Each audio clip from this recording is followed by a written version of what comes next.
The Sikh scripture is also very traditional. You can't change it. You can't change the scripture. The Guru made it.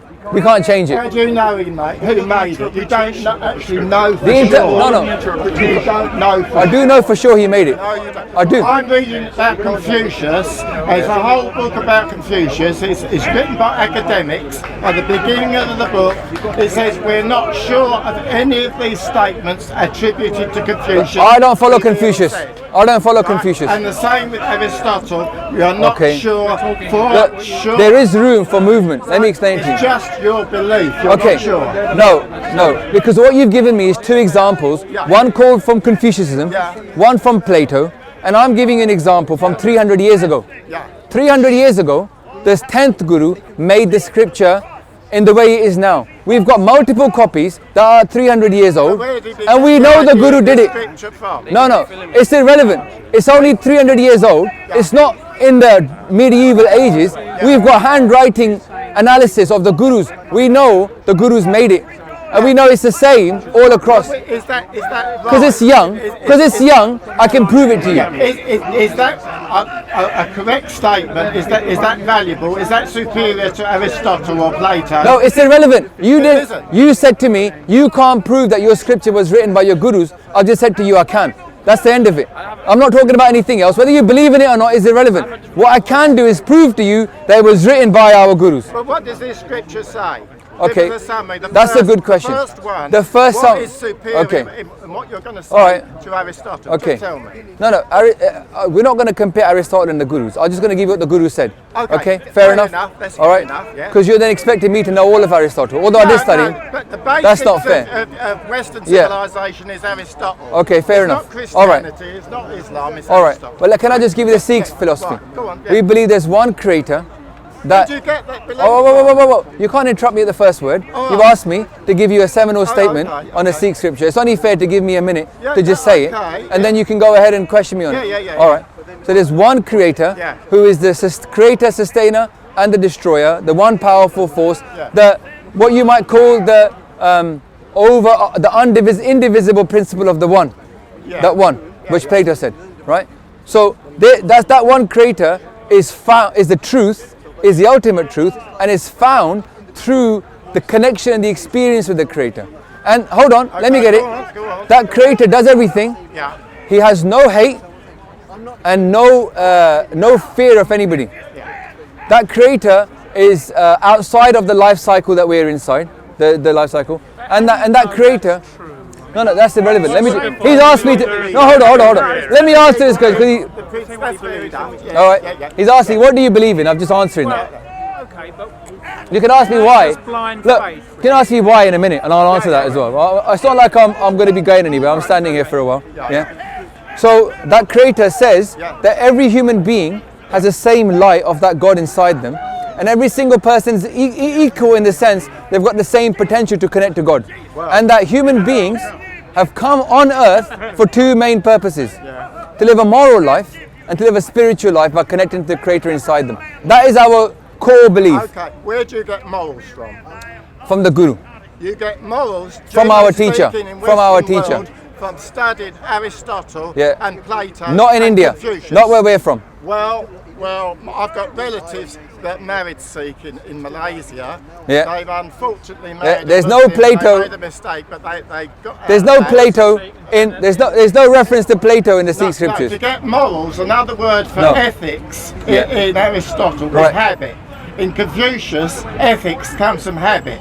So you can actually study ethics, Plato, Aristotle and Confucius, and get the habit of getting the right ethics. You don't need any religion, you don't need any basic principles, you don't need to believe in a one God or a one or universal one or anything. You can work it out, but it takes a long time and it's hard work. Okay, good. Right? When I was at university and I studied Aristotle and Plato, because I did a philosophy degree, what was interesting in that time when I was studying philosophy is that we had tutors. So we had a tutorial system at Oxford, and I had to write an essay, read it out for my tutor, and the tutor would come back to me. Now, what you're saying is very akin to saying get rid of the tutor. Yes. Yeah. Yeah, because the tutor at Oxford University. I was at St. Bennett's Hall, which is a PPH. You don't need a tutor from the university. Right. There's free. Herein lies the problem. Yeah. When I study Plato and Aristotle, and I come up with an essay, I could be very wrong. Could have got the wrong end of the stick. Well, but without the tutor there to guide me, right, I'd never understood, because the thing you're saying is anarchy. No, it's not. Yeah. You're saying no one needs a teacher, no one needs anybody else, but somehow you figured out that 3 people should be followed. Okay, But when you talk to Plato, Plato says respect the philosophers. The ones that talk about the truth seeking. You're saying get rid of the philosophers. What I'm saying is Plato defines what the good is. And the good. But where did he get it from? Where did Plato get it from? Was he born with it? No.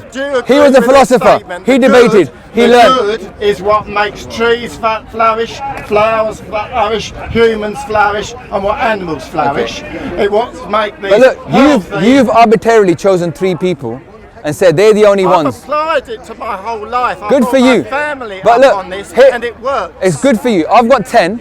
My whole family follows these 10. Okay. For us, they're philosopher kings. If you look at my Facebook profile, my religious views are philosopher kings.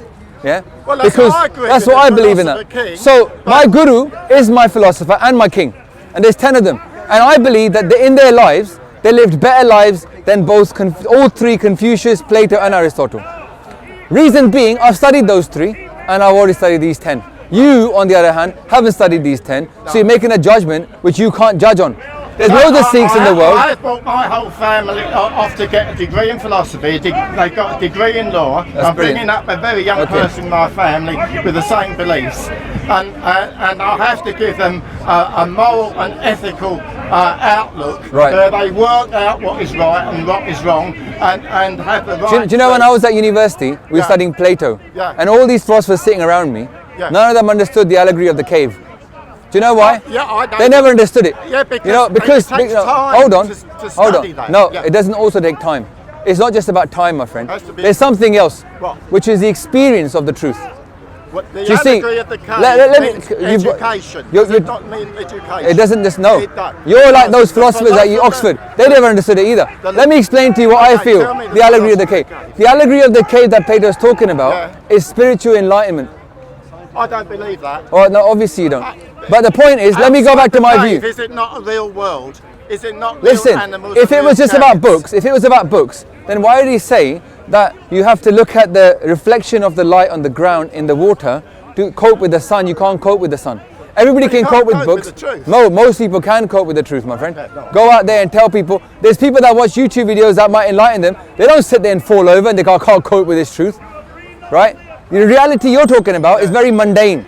I'm talking about the spiritual reality of connecting to the most powerful power there is, and it's too much for most people to cope with. It's a bit like Moses. No, it does. Because you know, from Plato, a lot of the spiritualists within the Islamic tradition, the Sufis, okay, what we call the mystical movement within Islam, okay, they took Plato as their inspiration, but they didn't make the allegory of the cave about mundane matters, about just ethics. They made it about spiritual enlightenment.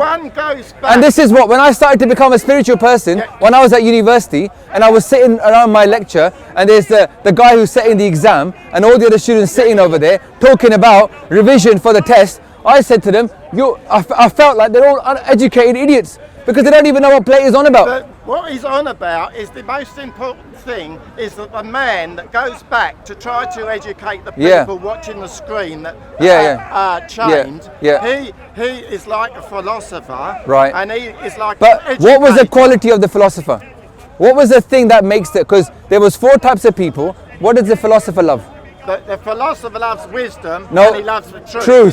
Truth. Here's the question. What is the truth? God is the truth.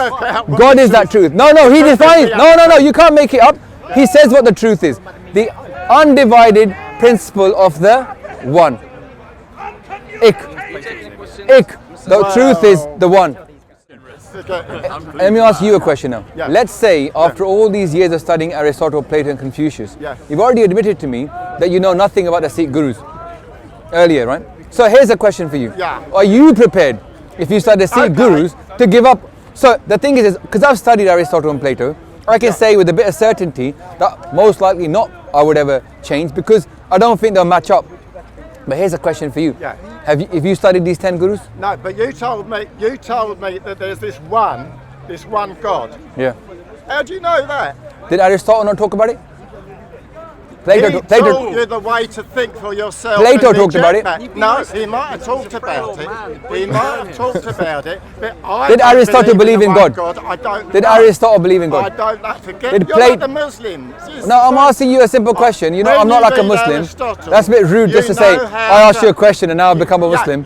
No, you're like them. When you read Aristotle, you think for yourself and you Okay. try and work it Right. out. Right. You don't have to follow what everything Aristotle Okay, says. all right, so you're saying Yeah. don't follow everything Aristotle says, No, but you just asked me if I would then follow everything Aristotle says, Well, if I found that he was better than my gurus. no, not everything he says. But who's better than Aristotle? Stop doing this to yourself. I don't know anyone better. Okay, then why don't you follow everything he says? It's not that sort of teaching. But you just said to me, hold on, no, you can't make it up. Logic. You're not better than Aristotle. You said you're not better than Aristotle, and you also said that there's no one else better than Aristotle for you. So in which case, the question is, why don't you follow Aristotle fully? Because What's stopping you? Aristotelian logic. And he's got a stick and you've got a chief. No, Aristotelian logic is 100% correct. Do you need to convince him, Bam? He just made a point. I asked him a question. I don't answer it. It was a logical point.